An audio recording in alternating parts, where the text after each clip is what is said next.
Q se passerait il si je vous disais que l'église cache pendant 197 ans en secret bouleversant sur Jesus. Oui, vous avez bien entendu. Il y a en secret que l'église garde cache du monde pendant presque 2 siècles. Et qui vient seulement de voir le jour grâce à une découverte sensationnelle. Il s'agit d'une lettre écrite par Jésus lui-même, adressée son disciple préféré, Jean. La lettre est retrouvée en 2023 par un équipe d'archéologues italiens dirigé par le professeur Claudio Maraglino de l'Université de Brindisi. Les archéologues croisent près de la basilique Saint-Jean de Latran et Rome lorsqu'ils ont découvert une crypte secrète sous l'autel et l'intérieur de la crypte. Ils ont trouvé un coffre-fort en métal seul avec un sopape. Le coffre-fort contenait plusieurs documents anciens. Dans la lettre de Jésus, le professeur Maraglino déclare avoir été stupéfait par cette découverte et avoir immédiatement contacté le Vatican pour l'informer de la trouvaille.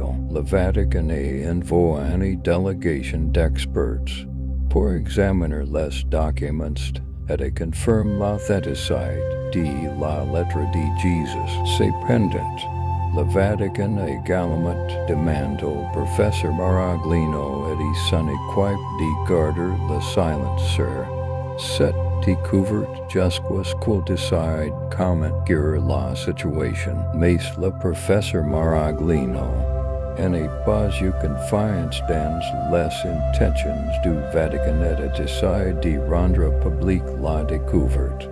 En partageant la lettre de Jésus, mais le professeur Maraglino n'a pas eu confiance dans les intentions du Vatican et a décidé de rendre publique la découverte. En partageant la lettre de Jésus avec les médias internationaux, la lettre a suscité une réaction incroyable à travers le monde. Aussi bien parmi les croyants que parmi ceux qui ne le sont pas. Cela s'explique par le fait que la lettre révèle un secret qui change complètement notre perception de Jésus et de son message. La lettre est écrite en araméen, la langue parlée par Jésus, et est datée de 33.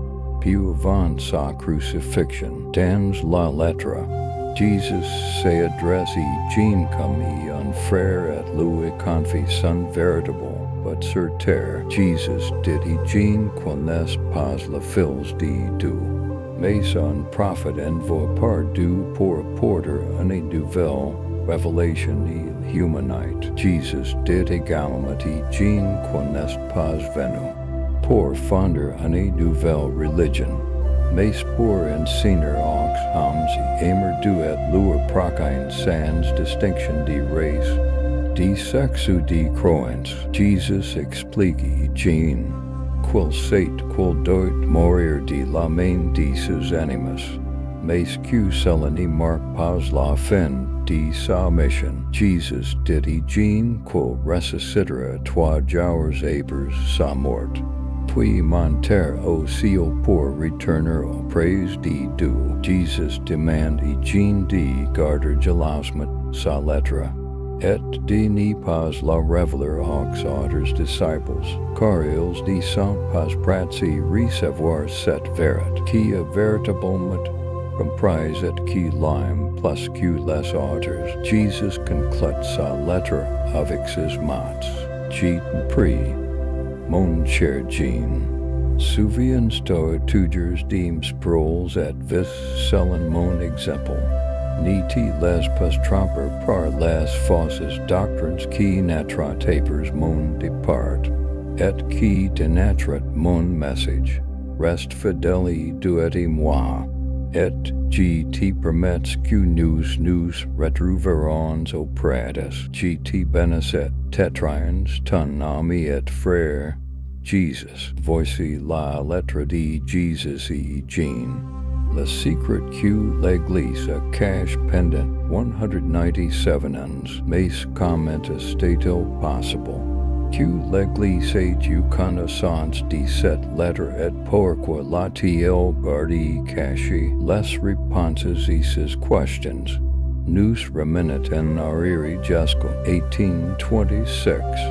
Lorsque le comte italien Giuseppe Balsamo fit une découverte similaire, et celle du professeur Maraglino, le comte Balsamo était un aventurier et un ésotériste passion par les mystères de l'Antiquité. En 1826, le comte Balsamo se rendit en Palestine avec pour intention de retrouver les traces de Jesus.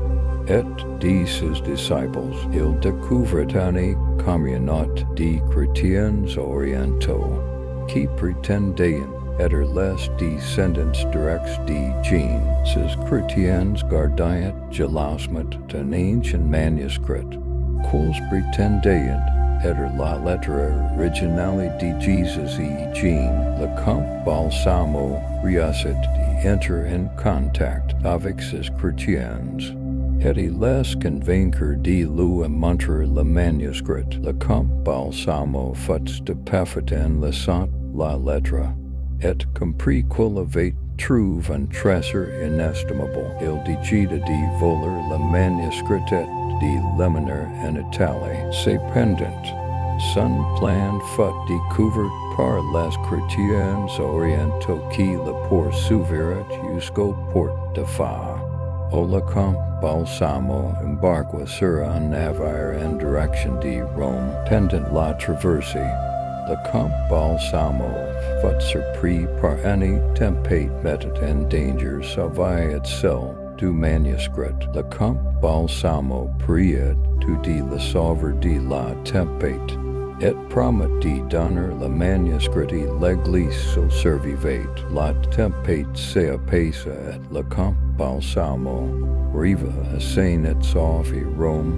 Helébus, il tint sa promesse et remit le manuscrit au pape Léon XII. Le pape recut le manuscrit avec grande curiosité et le fit traduire par des experts. Lorsqu'il lut la traduction de la lettre de Jesus, le pape fut bouleversé par la révélation. Il comprit que la lettre de Jesus remettait en question toute la doctrine de l'Église et que sa divulgation aurait causé un scandale sans précédent. Le pape décida donc de cacher le manuscrit dans le coffre-fort secret sous l'autel majeur de la basilique Saint-Jean de Latran, et d'interdire quiconque d'en parler ou de l'étudier. Il ordonna également la destruction de toutes les copies de la traduction de la lettre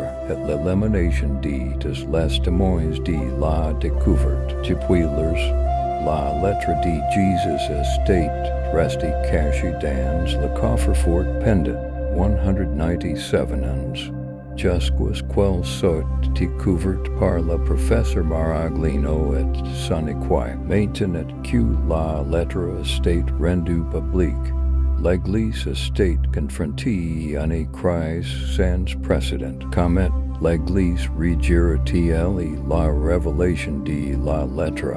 Comment réagira les fidèles et surtout comment réagirons-nous sont les questions que nous posons.